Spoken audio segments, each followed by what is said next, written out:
بسم اللہ الرحمن الرحیم۔ پھر چلا مسافر، بھارت کے 4 سفر، حصہ اول، اور آج اس کی قسط نمبر 8۔ کریم ریسٹوران دہلی کی ایک روایت کا تسلسل۔ 1995 میں مجھے ترکی جانے کا موقع ملا۔ ایک روز میں اور ڈاکٹر سلیمان وورا صاحب ایک ہوٹل کی لابی میں بیٹھے تھے کہ ایک صاحب سیڑھی اتر کر ہمارے پاس آئے۔ شکل و صورت سے لگ رہا تھا کہ ان کا تعلق بھارت یا پاکستان سے ہے۔ وہ ہمارے پاس آئے، انہوں نے ہم سے پوچھا کہ کیا آپ کا تعلق پاکستان سے ہے؟ ہم نے کہا جی ہاں، تمہارا تعلق پاکستان سے ہے۔ انہوں نے بتایا کہ میرا نام رنبیر سنگھ مانگٹ ہے، میرا تعلق بھارت سے ہے۔ انہوں نے مزید بتایا کہ وہ اس وقت مشرقی یورپ سے آ رہے ہیں اور بوڈاپیسٹ میں کسی نے ان کا بریف کیس چرا لیا تھا جس میں پاسپورٹ اور رقم تھی، جس کی وجہ سے انہیں خاصی پریشانی ہوئی۔ انہوں نے کہا کہ اب گرو کی کرپا سے بھارت کی ایمبیسی نے نیا پاسپورٹ بنا کر دے دیا ہے اور یوں وہ سفر کرنے کے قابل ہو گیا۔ ہم نے ان کے ساتھ اس واقعے پر اظہار افسوس کیا اور مانگٹ ہونے کی وجہ سے ہماری دوستی کا آغاز ہونے میں کوئی زیادہ دیر نہ لگی۔ ان کے آباء و اجداد لدھیانہ کے رہنے والے تھے، لیکن اب وہ دہلی میں رہتے ہیں۔ وہ پیپر انڈسٹری میں استعمال ہونے والے کیمیکلز بنانے والی ایک انٹرنیشنل کمپنی میں سینئر مینیجر تھے۔ ان سے پہلی ملاقات کو آج 25 سال ہو گئے ہیں، لیکن ابھی تک ان کے ساتھ ہمارا گہرا تعلق موجود ہے۔ میں جب بھی بھارت گیا تو ان سے میری ملاقات ضرور ہوئی، اور وہ بھی جب کبھی لاہور تشریف لائے تو انہوں نے بھی ہمیں میزبانی کا شرف بخشا۔ میں نے بھارت جا کر ان سے رابطہ قائم کیا اور ان کے ساتھ یہ طے ہوا کہ آج شام کا کھانا ہم اکٹھے کھائیں گے۔ وہ شام کو مجھے ہوٹل سے لینے آ گئے اور کہنے لگے کہ آج آپ کو ایک بڑے ہی معروف ریسٹورانٹ میں کھانا کھلاؤں گا۔ ہم ریسٹورانٹ پہنچے تو پتہ چلا کہ اس ریسٹورانٹ کا نام کریم ریسٹورانٹ۔ وہ ایک بہت ہی روایتی ریسٹورانٹ تھا جس کی ایک بڑی پارکنگ تھی، جو دہلی جیسے شہر میں بہت کم ہوتی ہے، اور سجاوٹ بھی بہت خوبصورت تھی۔ جب ہم اندر داخل ہوئے تو میں نے دیکھا تمام سٹاف سرخ رنگ کی لمبی اچکن پہنے ہوئے تھا، جس سے میرا یہ پہلا تاثر یہ بنا کہ جو کوئی بہت ہی مقامی روایت کا حامل ریسٹورانٹ ہے۔ جیسا کہ نام ہی سے ظاہر تھا کہ یہ کسی مسلمان کا ہوٹل ہے۔ اس سے پہلے کہ میں آپ کو یہ بتاؤں کہ ہم نے کیا کھایا، میں چاہوں گا کہ اس ریسٹورانٹ کے متعلق کچھ معلومات آپ کی خدمت میں پیش کروں۔ کہتے ہیں کہ 19ویں صدی میں مغلوں کے آخری دور میں محمد عزیز نامی ایک شخص مغل بادشاہ کے شاہی باورچی خانے کا سربراہ تھا۔ جہاں مغل گئے وہاں ان کے وہ شاہی باورچی خانے بھی چلے گئے۔ محمد عزیز بھی دلی چھوڑ کر میرٹھ جا چلا گیا اور وہیں اس کی وفات ہوئی۔ وفات سے پہلے اس نے کھانا پکانے کا فن اپنے خاندان کے چند لوگوں کو سکھایا، جن میں حاجی عبد الکریم بھی تھے۔ انگریزوں نے اپنے دور حکومت میں 1911 میں دہلی میں ایک بہت بڑا دربار لگایا، جس میں انگلینڈ کا بادشاہ جارج پنجم مہمان خصوصی تھا۔ اس وقت پورے ہندوستان سے راجے، مہاراجے اور ان کے بے شمار دوست احباب بھی دلی آئے۔ حاجی کریم الدین نے اس موقع کو غنیمت جانا اور میرٹھ سے دہلی آ گئے اور یہاں اگر اپنا ریسٹورانٹ کھولا جس کا نام کریم ہوٹل رکھا۔ اس نے یہ طے کیا کہ بہت ہی کم ریٹ پر لوگوں کو شاہی کھانا کھلائے گا۔ اس نے ایسا ہی کیا اور وہ کامیاب ٹھہرا۔ آج کریم ہوٹل کی بہت سی برانچیں ہیں، جن میں سے سب سے پرانی برانچ جامع مسجد دہلی کے پاس ہے۔ یہ ہوٹل دن دگنی اور رات چوگنی ترقی کر ہے۔ اللہ تعالیٰ ان کے رزق میں بے حد برکت عطا فرمائے، آمین۔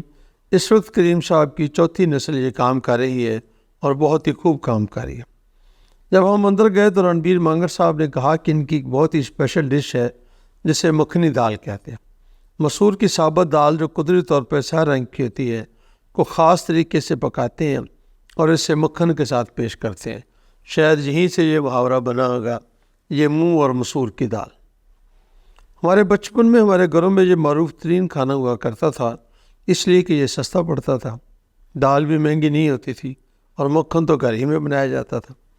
مجھے یہ کھاتے ہوئے سب کچھ یاد آ گیا کہ کس طرح ہماری والدہ یہ دال بناتی تھی۔ بہرحال کریم ہوٹل کا انداز دیکھ کر بے حد خوشی ہوئی کہ ہوٹل بھی چلا رہی ہیں اور انہوں نے اپنے کلچر کو بھی نہیں چھوڑا۔ وہ سب لوگ انتہائی خوبصورت انداز میں اردو بول رہے تھے اور بہت ہی مؤدبانہ طریقے سے اپنے مہمانوں کی خدمت کر رہے تھے۔ اتنی خاموشی تھی کہ لگتا تھا یہاں کوئی نہیں ہے۔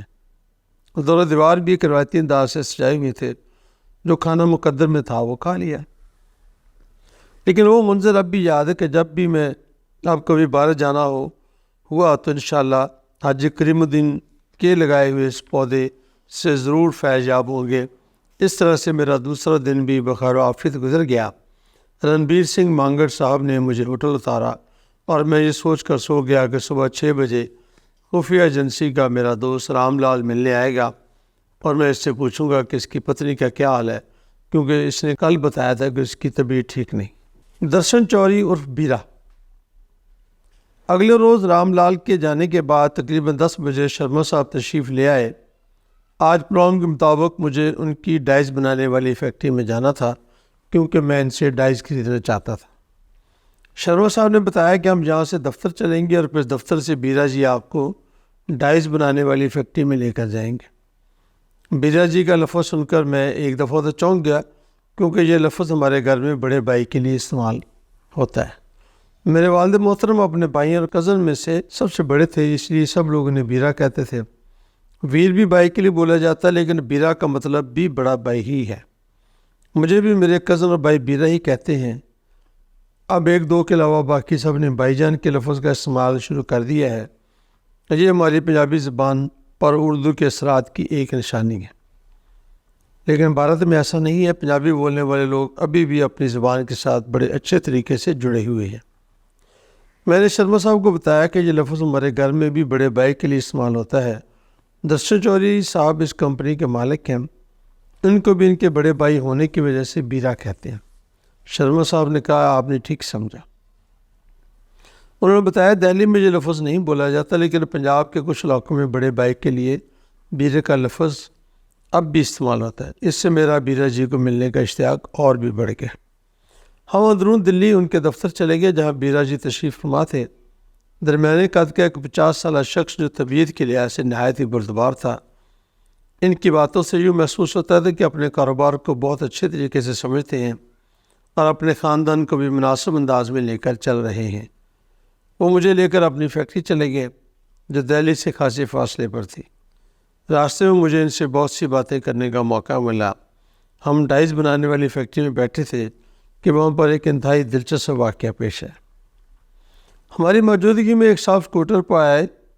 انہوں نے بیرا جی کو سلام کیا اور میرے ساتھ بھی ہاتھ ملایا۔ بیرا جی نے پوچھا، آپ جس کام سے گئے تھے کیا وہ کام ہو گیا ہے؟ اس پر صاحب نے کہا، جی ہو گیا۔ اس پر دونوں نے بہت خوشی کا اظہار کیا۔ مجھے پوچھنا تو نہیں چاہیے تھا، لیکن ماحول ایسا بن گیا اور بیرا جی سے میری بے تکلفی بھی کام آ گیا۔ میرے پوچھنے پر انہوں نے بتایا کہ ہمیں سرکار سے ایک سرٹیفکیٹ چاہیے تھا، جس کے لیے ہم نے ایک سرکاری دفتر میں درخواست دے رکھی تھی۔ وہاں پر ایک صاحب تھے جو اس کام کے 30,000 روپے مانگ رہے تھے۔ ہم نے ان سے کہا یہ زیادہ ہے، تو انہوں نے بہت ہی دلچسپ جواب دیا۔ انہوں نے کہا، یہ میرا پکا ریٹ ہے اور میں اپنا ریٹ خراب نہیں کرتا۔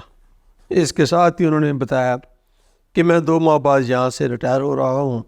اس کے بعد جو صاحب آئیں گے ان کا ریٹ 20,000 روپیہ ہے، آپ انتظار کریں اور 2 ماہ کے بعد آپ اپنا کام کروا لیں۔ بیرا جی نے بتایا کہ نئے صاحب آ گئے ہیں۔ نئے صاحب آ گئے اور انہوں نے 20,000 روپے لے کر ہمیں سرٹیفکیٹ دے دیا ہے۔ میں نے بیرا جی سے کہا کہ لگتا ہے رشوت کا رواج عام ہے اور اس میں کسی کو کسی طرح کا کوئی خوف بھی نہیں ہے۔ انہوں نے جواب میں کہا کہ ہاں، آپ کی بات درست ہے، ہم اگر یہ چھوٹی چھوٹی رقمیں نہ دیں تو ایک دن بھی کام نہیں کر سکتے۔ میں نے دل میں سوچا کہ ہمارے ہاں بھی معاملات کچھ ایسے ہی ہیں، فرق شاید صرف ریٹ کا ہو۔ دوپہر کے بعد ہم ان کی فیکٹری سے واپس اندرون دلی آ گئے۔ آج پھر میں نے ان سے رخصت لی اور اندرون دلی کے جو مقامات دیکھنے باقی تھے ان کے لیے نکل کھڑا۔ فتح پوری مسجد۔ میں بیرا جی کے دفتر سے نکل کر چاندنی چوک کے پاس پہنچ گیا۔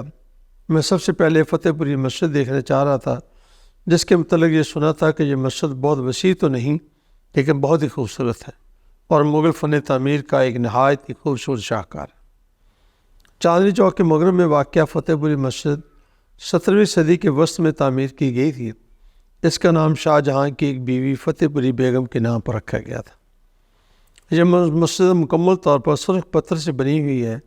یہی وہ جگہ جہاں جنگ آزادی کے مجاہدین نے قیام کیا تھا۔ انگریزوں نے اس مسجد کو بنا بخشا اور اسے ایک مقامی تاجر کو فروخت کر دیا۔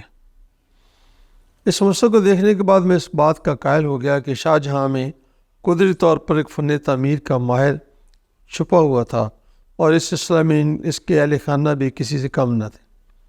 جیسے کہ مشہور ہے کہ چاندنی چوک اس کی بیٹی نے ڈیزائن کیا تھا اور یہ مسجد اس کی بیوی نے بنائی تھی۔ جنگ آزادی میں اس مسجد کا کردار بھی اہم رہا تھا۔ میں یہ سوچتا ہوا وہاں سے واپس آ گیا کہ بالآخر اللہ تعالیٰ کے گھر میں ہی لوگوں کو پناہ ملی۔ باقی انشاءاللہ اگلی قسط ہے۔